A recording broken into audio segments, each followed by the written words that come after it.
Hey guys, today we are going to read about Mahatma Gandhi and the nationalist movement. So, we are going to start with this chapter. तो बहुत अलग अलग countries के अंदर अलग अलग rulers थे, अलग अलग लोग थे जिनको एसोसिएट करा जाता था, रिलेट करा जाता था उस कंट्री की इंडिपेंडेंस से। जैसे गारिबाल्डी को बोला जाता है कि उन्होंने हेल्प करी थी मेकिंग करने में इटाली की। जॉर्ज वॉशिंगटन को बोला जाता है कि उन्होंने हेल्प करी थी अमेरिकन वॉर ऑफ इंडिपेंडेंस में। हो चिंग मिन को बोला जाता है कि उन्होंने हेल्प करी थी कि वियतनाम को फ्री करने में कॉलोनियल रूल से। और महात्मा गांधी को बोला जाता है कि वो इंडियन नेशन के फादर हैं। उसके बाद मैंने एक टाइमलाइन प्रिपेयर करी है इस पूरे चैप्टर की, जिससे कि आप बाद में इस चैप्टर को आराम से ऑन टिप्स याद कर सकें। ठीक है, तो हम इस टाइमलाइन के अकॉर्डिंग ही इस चैप्टर को आगे पढ़ेंगे। अब क्या हुआ था, 1893 में गांधी जी इंडिया से चले गए थे। गांधी जी इंडिया से गए थे तो जब वो साउथ अफ्रीका गए थे तो वहाँ पे उन्होंने लड़ाई करी थी ब्लैक्स और वाइट से, रेसिज्म के ख़िलाफ़ जिसे हम कहते हैं। क्योंकि वहाँ पे जो वाइट्स थे वो ब्लैक्स को दबाते थे, वो हमेशा ब्लैक्स को अपने आप से कम समझते थे और वो अपने ब्लैक्स को अपने स्लेव्स की तरह ट्रीट करते थे और उनके साथ बहुत गंदा बिहेव करते थे। तो महात्मा गांधी ने वहाँ पे उन्हें आज़ादी दिलाई थी, उनके इन गलत रूल से उनको छुटकारा करवाया था। उसके बाद जब महात्मा गांधी इंडिया आए, जनवरी 1915 में महात्मा गांधी जो थे वो इंडिया आए थे। और महात्मा गांधी ने साउथ अफ्रीका में ही एक टेक्निक स्टार्ट करी थी लड़ने की, फ़ाइट करने की, जो थी सत्याग्रह। सत्याग्रह में था कि हम लड़ेंगे लोगों से, जो हमारे साथ गलत कर रहे हैं उनसे लड़ेंगे, बट वायलेंस यूज़ करके नहीं, लड़ाई झगड़ा करके नहीं, बिना लड़ाई झगड़े के प्यार मोहब्बत से, शांति से हम लड़ेंगे। वहीं पर जब महात्मा गांधी यहाँ आए, इंडिया आए, तो महात्मा गांधी ने अब स्टार्ट करा क्या, रिलीजन्स थे, अलग अलग रिलीजन्स के बीच में लड़ाई थी, तो उनके बीच में प्यार मोहब्बत लाना। अपर कास्ट जो थे वो लोअर कास्ट को बहुत गंदा ट्रीट करते थे, तो उनके बीच में जो वो गलत ट्रीटमेंट कर रहे थे लोअर कास्ट के साथ, उसको सही करना, वुमेंस को भी इक्वल स्टेटस दिलाना, इन सारी चीज़ों पे महात्मा गांधी ने काम करा। अब क्या था, इंडिया के अंदर स्टार्ट हुई थी स्वदेशी मूवमेंट 1905 से 1907 तक। ठीक है, जो महात्मा गांधी के आने से पहले हुई थी। स्वदेशी मूवमेंट थी वो करी गई थी इसलिए ताकि हम जो है वो ब्रिटिश से लड़ें इंडिपेंडेंस के लिए, और हम कोई भी ब्रिटिश का सामान यूज़ नहीं करेंगे। हम जो है सिर्फ अपने डोमेस्टिक प्रोडक्ट्स को यूज़ करेंगे और सिर्फ वही सामान यूज़ करेंगे जो इंडिया में बन रहा है। वो चीज़ें यूज़ ही नहीं करेंगे जो बाहर देश की है, ब्रिटिश की है, जिससे कि हम उनको बाइकआउट कर सकें, उनको निकाल सकें। ठीक है, इस स्वदेशी मूवमेंट की वजह से 3 मेन लीडर्स थे जो आए थे। लाल बाल पाल जिसे हम कहते हैं शॉर्ट में, जो थे लाला लाजपत राय पंजाब के, बाल गंगाधर तिलक महाराष्ट्र के, और विपिन चंद्रपाल बंगाल के। ये जो लीडर्स थे, ये चाहते थे लड़ाई झगड़े से काम हो। ये मिलिटेंट अपोजिशन थे कॉलोनियल रूल के, ये लड़ाई झगड़े से अपनी बात मनवाना चाहते थे। वहीं दूसरी तरफ और लोग थे जिनको हम कहते हैं मॉडरेट्स। ठीक है, जिनके अंदर कौन कौन आते हैं, जैसे गांधी जी, मोहम्मद अली जिन्ना। मोहम्मद अली जिन्ना जो थे वो लॉयर थे गुजरात के। ठीक है, जैसे गांधी जी थे वैसे ही वो भी एक गुजराती लॉयर थे। ये लोग चाहते थे कि बिना लड़ाई झगड़े के प्यार मोहब्बत से अपनी बात को मनाया जाए, लड़ाई झगड़ा ना करा जाए। अब गांधी जी जब इंडिया आए तब वो ऑलरेडी फेमस थे अपने काम की वजह से साउथ अफ्रीका में, जो उन्होंने करा। बट इंडिया के अंदर जो मेजर अपीयरेंस थी उनकी, जब वो मेजर सबके सामने आए, लोगों के सामने आए कि कौन गांधी जी है, वो थी बनारस हिंदू यूनिवर्सिटी BHU के अंदर फरवरी 1916 में, जब वो सबके आगे आए। BHU जो थी वो पहली ऐसी वो थी, यूनिवर्सिटी थी, नेशनलिस्ट यूनिवर्सिटी, जो इंडिया ने अपने मनी पे, अपने इनिशिएटिव से इंडिया ने स्टार्ट करी थी।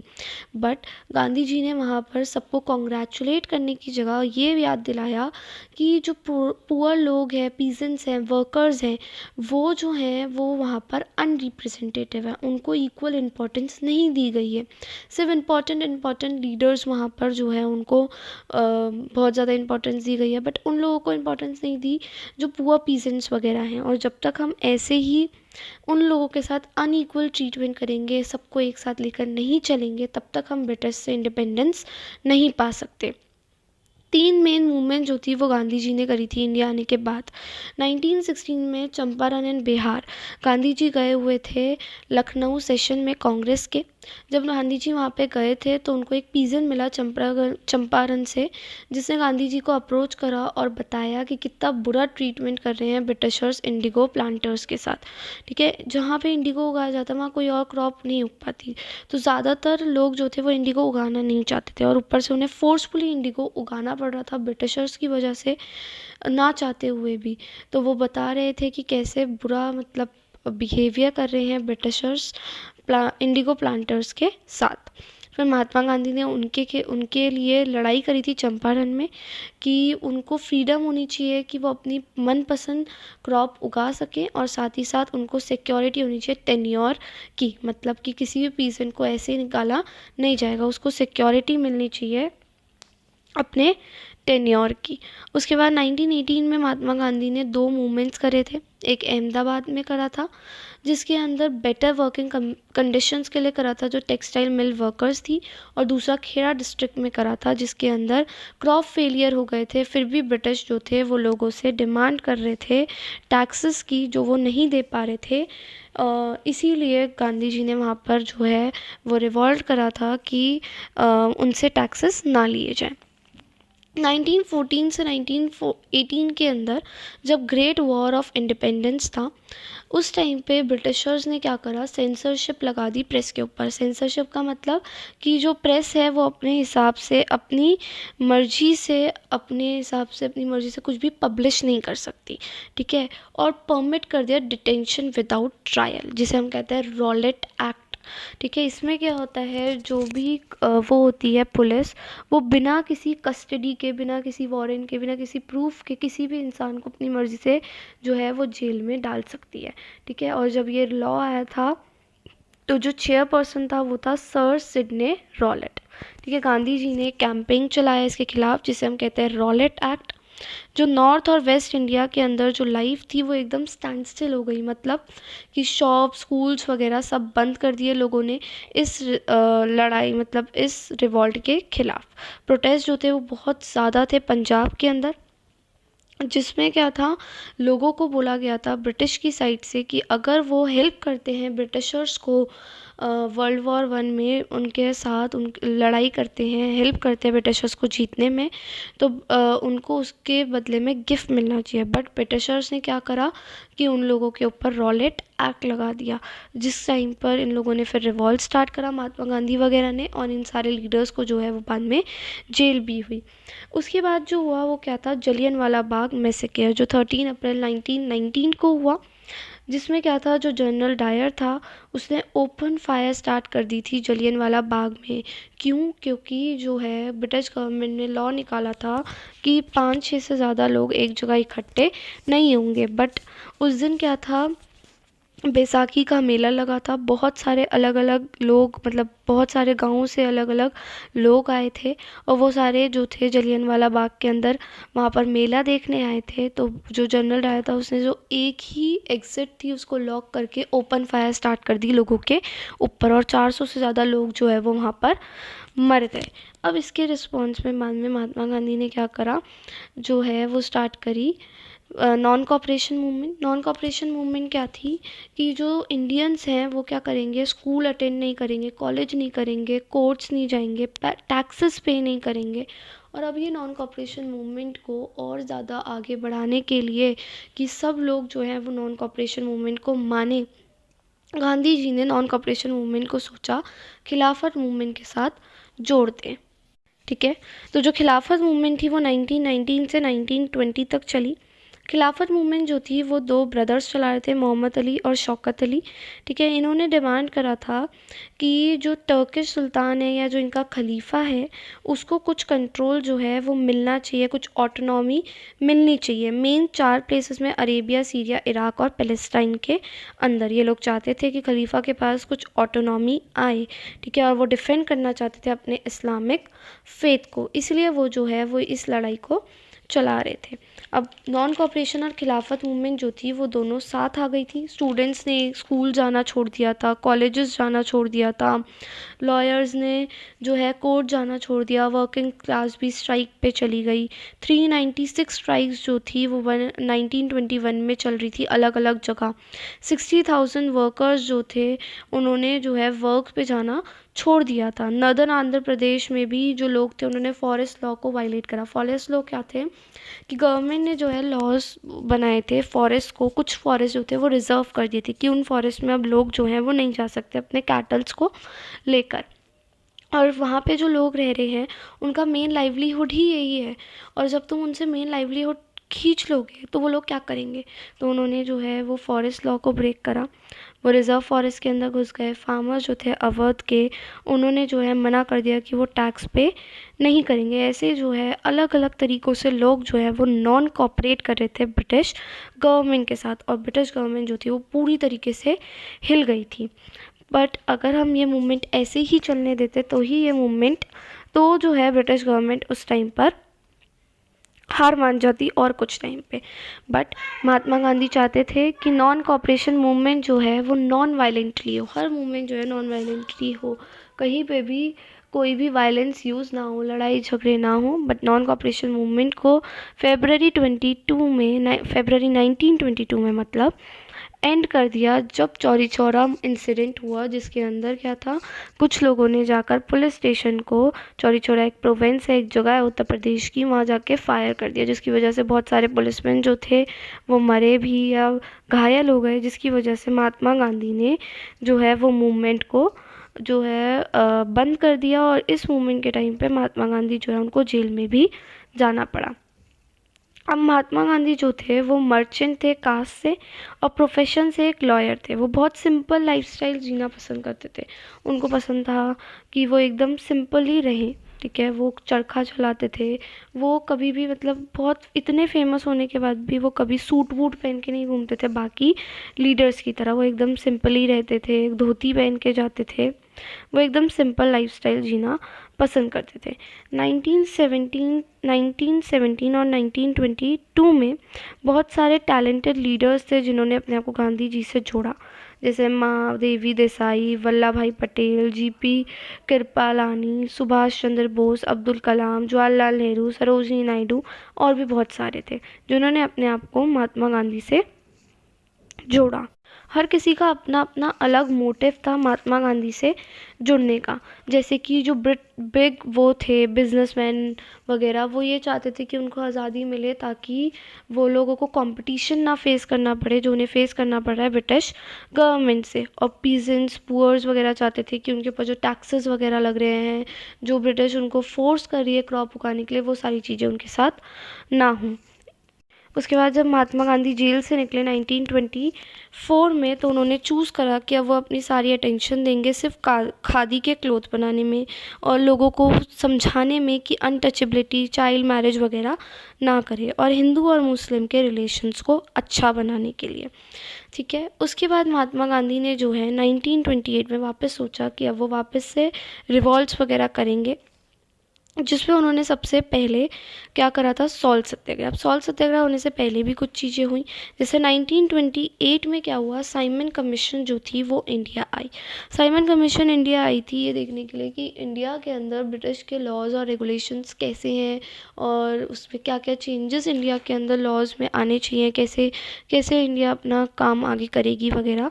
बट दिक्कत क्या थी कि साइमन कमीशन में सारे वाइट पीपल्स थे, कोई भी इंडियन अलाउड नहीं था। इसीलिए जो लोग हैं उन्होंने रिवॉल्ट करा कि वो साइमन को ज्वाइन नहीं करेंगे, और उन्हें रिजेक्ट कर दिया और उन्होंने ना मतलब रिवॉल्ट कर दिया गो बैक साइमन के लिए। दिसंबर 1929 के अंदर कांग्रेस का लाहौर सेशन हुआ, जिसमें दो चीज़ें हुई मेन। एक क्या हुआ कि जवाहरलाल नेहरू को प्रेसिडेंट अपॉइंट करा, और दूसरा पूर्ण स्वराज और कंप्लीट इंडिपेंडेंस की डिमांड करी।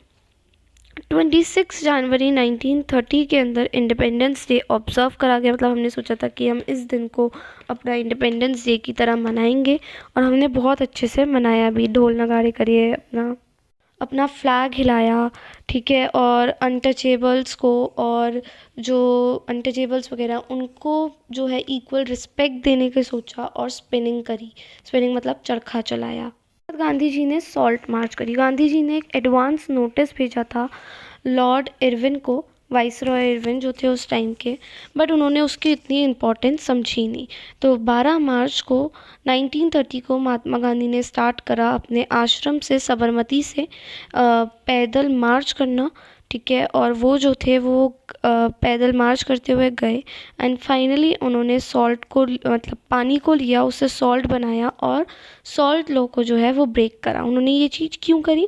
क्योंकि सॉल्ट जो था वो बेसिक नेसेसिटी थी लोगों की। सॉल्ट जो है वो बहुत ही बेसिक चीज़ है जो हर किसी को चाहिए ही चाहिए, और जो सॉल्ट है उसके अंदर कोई ऐसी चीज़ नहीं है कि उस पर इतना ज़्यादा टैक्स लगाया जाए। बट ब्रिटिश गवर्नमेंट जो है वो सॉल्ट के ऊपर बहुत ज़्यादा टैक्स लगा रही थी, जो हर कोई अफोर्ड नहीं कर सकता, हर कोई उसे ख़रीद नहीं सकता। इसलिए गांधी जी ने जो है वो सॉल्ट लॉ को ब्रेक करा। गांधी जी ने भी करा और भी अलग अलग जगहों पे और भी लोगों ने जो है वो इस लॉ को ब्रेक करा, जिसकी वजह से 60,000 इंडियंस को अरेस्ट करा और गांधी जी को भी अरेस्ट करा इस लॉ को ब्रेक करने के लिए। अब सॉल्ट मार्च जो था वो फेमस हुआ, इतना ज़्यादा जो है वो लाइमलाइट में आया एक तरीके से। क्यों?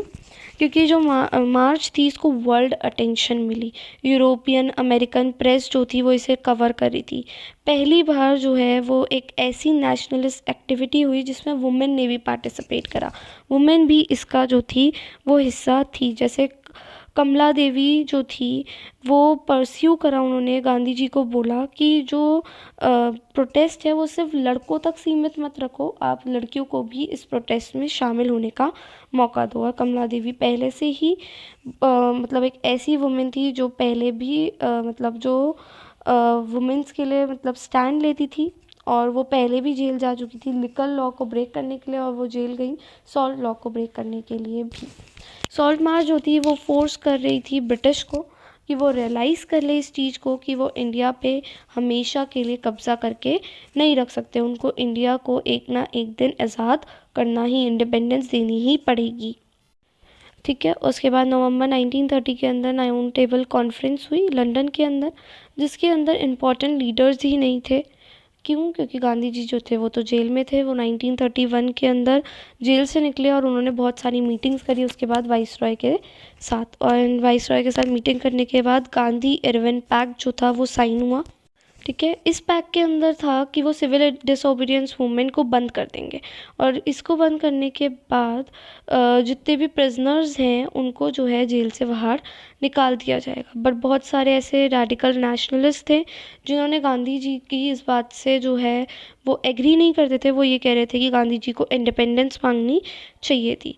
उसके बाद सेकेंड राउंड टेबल कॉन्फ्रेंस हुई। सेकेंड राउंड टेबल कॉन्फ्रेंस जो थी वो हेल्ड हुई थी लंदन में 1931 के अंदर, जिसमें गांधी जी रिप्रेजेंट कर रहे थे कांग्रेस की तरफ से, और गांधी जी ने ये क्लेम करा था कि कांग्रेस जो है, गांधी जी हैं, वो रिप्रेजेंट कर रहे हैं पूरी इंडिया के लोगों को। बट 3 लोग थे, 3 पार्टीज़ थी ऐसी जो गांधी जी को क्रिटिसाइज़ कर रही थी। एक जो मुस्लिम माइनॉरिटीज़ थे, मुस्लिम माइनॉरिटीज़ कह रहे थे कि गांधी जी जो है वो सबको रिप्रेजेंट नहीं कर रहे, गांधी जी हमें रिप्रेजेंट नहीं कर रहे। एंड उसके बाद प्रिंसेस भी ये कह रहे थे कि गांधी जी जो हैं वो हमारे को रिप्रेजेंट नहीं कर रहे हैं। एंड थर्ड वन थे डॉक्टर BR अम्बेडकर, जो बहुत टैलेंटेड लॉयर और थिंकर थे, जो ये कहते थे कि गांधी जी और कांग्रेस जो है वो पुअर अनटचेबल्स लोगों की बातों को, लोअर कास्ट के लोगों को रिप्रेजेंट नहीं करती। फिर कांग्रेस जो थी लंदन के अंदर, उसका कोई रिजल्ट नहीं निकला। गांधी जी ने सोचा कि अब वापस से सिविल डिसोबीडियंस मूवमेंट को स्टार्ट कर देना चाहिए। जो लॉर्ड वाइसरॉय थे, लॉर्ड वेलिंगटन वाइसरॉय जो थे, वो डीपली अनसिम्पैथेटिक थे इंडियन लीडर की तरफ। उसके बाद 1935 में गवर्नमेंट ऑफ इंडिया एक्ट आया, जिसने प्रॉमिस करा कि वो कुछ फॉर्म ऑफ रिप्रेजेंटेटिव गवर्नमेंट देगा। बट 2 साल बाद इलेक्शन हुए जिसके अंदर रिस्ट्रिक्टेड फ्रेंचाइज हो गई, मतलब इलेक्शन जो थे उसमें वोटिंग जो थी वो रिस्ट्रिक्टेड थी। कांग्रेस जो थी उसको बहुत अच्छी खासी विक्ट्री मिली। 8 प्रोविंसेस में कांग्रेस जीती 11 में से। सितंबर 1939 के अंदर महात्मा गांधी और जवाहरलाल नेहरू ने डिमांड करा ब्रिटिश से कि अगर वो सपोर्ट चाहते हैं हमारा, कि हम उनको हेल्प करें वॉर के अंदर, तो हम तभी हेल्प करेंगे जब वो हमें आज़ादी देंगे। बट ये ऑफ़र जो है वो रिफ्यूज़ कर दिया ब्रिटिश ने। तो कांग्रेस ने जो है 1939 अक्टूबर को रिज़ाइन दे दिया कि अब वो अपने आप को रिज़ाइन करती है। 1940 और 1941 के अंदर बहुत सारे प्रोटेस्ट हुए ताकि वो ब्रिटिश को प्रेशराइज़ कर सके कि वो हमारे को फ्रीडम दे। मार्च 1940 में मुस्लिम लीग ने क्या करा कि उन्होंने एक रेजोल्यूशन पास कर दिया कि हमारे को जो है अपनी मेजॉरिटी एरियाज़ के लिए एक अलग ऑटोनॉमी चाहिए, एक अलग गवर्नमेंट चाहिए। हम जो है वो हिंदूज़ के साथ नहीं रहेंगे, क्योंकि हिंदूज़ जो हैं, हिंदू मुस्लिम एक साथ नहीं रह सकते। इसलिए उन्होंने डिमांड करा कि हमें अपनी एक अलग जगह चाहिए, कि हम माइनॉरिटी में हैं, तो जो हिंदू हैं वो हमें सप्रेस, हमें दबा सकते हैं। ठीक है। अब जो पॉलिटिकल लैंडस्केप था वो बहुत ज़्यादा कॉम्प्लिकेटेड हो गया, क्योंकि अब ये स्ट्रगल था 3 लोगों के बीच, मुस्लिम लीग, ब्रिटिश और कांग्रेस के बीच। ठीक है। अब उसके बाद ऑल पार्टी गवर्नमेंट जो थी वो ब्रिटेन के अंदर आई। जो लेबर मेंबर्स थे वो सिंपैथिक थे इंडियन के एस्पिरेशंस, इंडियंस की वैल्यूज़, उनकी ड्रीम्स के लिए। बट जो उनका लीडर था, प्राइम मिनिस्टर था, वो नहीं था। विंस्टन चर्चिल, वो हमारे उनके फेवर में नहीं था। 1942 में चर्चिल ने जो है अपने अपने मिनिस्टर्स भेजे, अपना एक मिनिस्टर भेजा इंडिया के अंदर कि वो कॉम्प्रोमाइज़ कर सके गांधी जी और कांग्रेस के साथ। बट जो उसकी बात थी कांग्रेस को इंसिस्ट करना कि मनाना कांग्रेस को, बट वो नहीं मना पाया। उसके बाद जो है गांधी जी ने स्टार्ट करी क्विट इंडिया मूवमेंट। ठीक है। क्रिप्स मिशन जो था वो फेल हो गया था। क्रिप्स मिशन क्या था? ब्रिटिशर्स ने करा था 1942 में, जिसके अंदर वो इंडिया का फुल कॉपरेशन और सपोर्ट चाहते थे वर्ल्ड वॉर 2 के अंदर। ये मिशन जो था वो सर स्टैफोर्ड क्रिप्स ने भेजा था। बट इंडिया चाहती थी कि वो तभी हेल्प करेगी जब ब्रिटिश उनको आज़ादी देंगे। बट उन्होंने हमारा जो है वो ये प्रपोज़ल स्वीकार नहीं करा, एक्सेप्ट नहीं करा, जिसकी वजह से ब्रिटिश इंडिया ने जो है वो ब्रिटिश की हेल्प करने से मना कर दिया। नॉन कॉपरेशन, फिर सिविल डिसोबीडियंस मूवमेंट। इसके बाद जो थर्ड मेजर मूवमेंट थी वो थी क्विट इंडिया मूवमेंट, जो अगस्त 1942 में हुई, जिसमें महात्मा गांधी ने जो है वो इस मूवमेंट के अंदर क्या हुआ था, बहुत मास मूवमेंट थी, जिसके अंदर हंड्रेड्स और थाउजेंड्स ऑफ ऑर्डिनरी इंडियंस जो थे वो एक साथ आए। ठीक है। यंग पीपल्स जो थे कॉलेजेस के, उन्हें जेल तक चले गए। ठीक है। बल्कि हाउएवर जो कांग्रेस के लीडर्स थे वो भी जेल के अंदर चले गए। जिन्ना जो था उसके साथ के जो लोग थे वो इस टाइम का फ़ायदा उठा रहे थे। जब कांग्रेस के इंपॉर्टेंट लीडर्स जेल में थे तो जिन्ना ने सोचा कि अब जो है वो सही टाइम में लोगों को इन्फ्लुएंस करने का अपनी तरफ आने के लिए। तो जो पंजाब जैसे एरिया है जहाँ पर मुस्लिम लीग का बिल्कुल कोई इन्फ्लुएंस ही नहीं था, वहाँ तक में उन्होंने अपना मार्क छोड़ दिया था इस टाइम पे। जून 1944 में महात्मा गांधी जो है वो जेल से बाहर निकले। महात्मा गांधी ने बहुत सारी मीटिंग्स करी जिन्ना के साथ कि वो कांग्रेस और जिन्ना के बीच में जो भी गैप है, मुस्लिम लीग और कांग्रेस के बीच में जो भी गैप है उसको ख़त्म कर सके। बट ऐसा वो नहीं कर पाए। 1945 में लेबर गवर्नमेंट आई। जो लेबर गवर्नमेंट जब आई तो पावर के अंदर उसने कांग्रेस और लीग को एक साथ लाने की बहुत ज़्यादा कोशिश करी। 1946 में इलेक्शंस भी करे प्रोविंशियल लेजिस्लेचर के। फिर कैबिनेट मिशन जो था वो स्टार्ट हुआ 1946 में, जो फेल हो गया, जिसके अंदर ये था कि वो मना ले जिन्ना और लीग को फेडरल सिस्टम के लिए। बट ये दोनों जो थे वो एक दूसरे के लिए मान नहीं रहे थे। बहुत सारी टॉक्स हुई बट फाइनली जो है वो यही हुआ कि उन मुस्लिम लीग को एक अलग स्टेट दी जाएगी, एक अलग कंट्री जाएगी, सॉरी, पाकिस्तान। इंडिया जो है वो डिवाइड होगी 2 कंट्रीज़ में, इंडिया और पाकिस्तान में।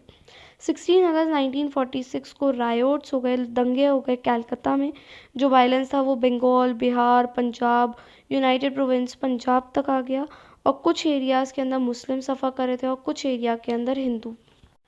फरवरी 1947 के अंदर वेवेल को रिप्लेस कर दिया लॉर्ड माउंटबेटन ने। माउंटबेटन जो था उसने एक लास्ट कॉन्फ्रेंस जो थी वो करी कि वो ये कर सके कि जो इंडिया है वो इंडिपेंडेंट हो जाए बट डिवाइड ना हो। बट 15 अगस्त को डिसाइड करा गया कि वो डे माना जाएगा पावर ऑफ ट्रांसफ़र का, बट इंडिया में लोग जो थे वो माने नहीं और फाइनली इंडिया को डिवाइड करने का ही फैसला हुआ। गांधी जी और नेहरू जो थे वो इस चीज़ के लिए तो मान गए कि वो राइट्स देंगे माइनॉरिटीज़ को, और वो कभी नहीं माने टू नेशन थ्योरी को। टू नेशन थ्योरी क्या थी कि रिलीजन के बेस पे जो है वो कंट्री डिवाइड होगी दो पार्ट में, इंडिया और पाकिस्तान में। गांधी जी और नेहरू इसके बिल्कुल खिलाफ थे, बट वो कुछ कर नहीं पाए।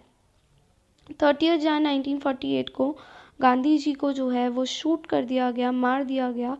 ठीक है, किसने? एक नथुराम गोडसे था जो एक एडिटर था एक्सट्रीमिस्ट हिंदू न्यूज़पेपर का। एक्सट्रीमिस्ट मतलब जो एकदम कट्टरवादी हिंदू लोग होते हैं, उस न्यूज़पेपर का वो एक एडिटर था। ठीक है, जो ये सोच रहा था कि गांधी जी जो है वो ये चाहते थे कि मुस्लिम और हिंदू में दोस्ती हो जाए, तो उसके वो बिल्कुल ही खिलाफ था। इसलिए उसने 30 जन 1948 को गांधी जी को गोली मार दी। महात्मा गांधी जो थे वो रेगुलरली पब्लिश करते थे अपने जर्नल्स वगैरह हरिजन के अंदर। हरिजन में जो भी लोग उन्हें लेटर्स वगैरह लिखते थे वो सारे लेटर्स वगैरह के बारे में था।